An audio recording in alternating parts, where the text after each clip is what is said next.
I should have been dead and never kept alive, but God's grace and mercy were on every side.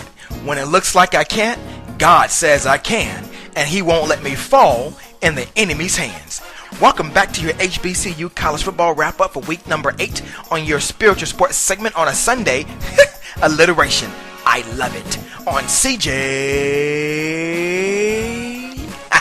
Sports.com, where I give you your sports twisted spiritually. I'm CJ. Let's make it do, what it do. The MEAC conference had it going on yesterday with 5 games on the gridiron as Morgan State and Howard played a tight game as the Bison's running game proved to be the difference in the 1.21-20 win over the Bears as Terrence LaFall rushed the rock for 134 yards and a score to celebrate their homecoming. Delaware State shut out and literally smacked North Carolina A&T upside the head 24-0, 24-0, 24-0 for their homecoming game, as the passing game for the Hornets was in full effect as Nick Elko passed for 245 yards and a TD, while his favorite receiver Travis Tarpley caught the rock for 128 yards and a score. While South Carolina State got the overtime win 27-20 against Florida A&M with 144 ground-pounding yards from Jalen Simmons and a score, and the mighty Wildcats Bethune-Cookman literally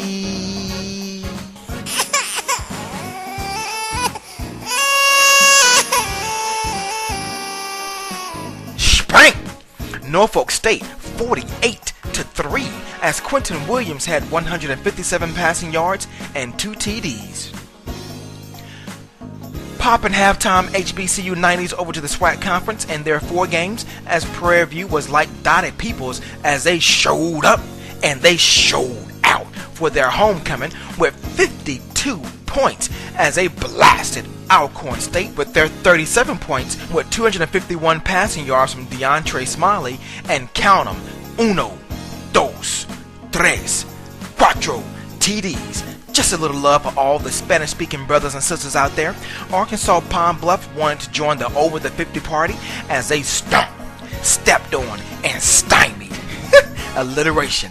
I love it. Southern 51-20 as Benjamin Anderson passed for 296 scorching yards and a score, but also ran for 75 yards and a score, while Adarius Eckwood only caught the ball 3 times, but for 131 burning the trails yards and a score, and it was a double overtime homecoming thriller as Jackson State escaped with a 14-7 win over Mississippi Valley State with 131 passing yards from Clayton Moore and a score, and 16 rushing yards as well with the score.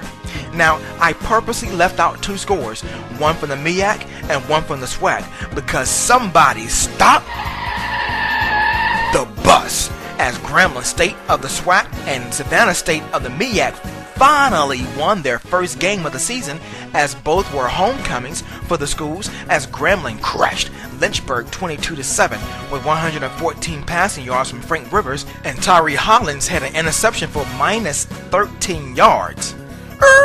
What? Please explain. And Savannah State got past Edward Waters 42-35 with 319 passing yards from Antonio Bostic, and not 1, not 2, not even 3, but 4 TDs and 160 receiving yards from Simon Haywood and 3 TDs. And just in case you missed it, Hampton took on the surprising North Carolina Central Thursday night, and the game was really no match as North Carolina Central pummeled, pasted, and pulverized. Alliteration, you know I love it. Hampton 37-20 as Giovanni Irving had 99 receiving yards and a score. And for a couple of few non-MEAC SWAC homecoming games, Elizabeth City State outmuscled Chowan 47-21 for their homecoming win.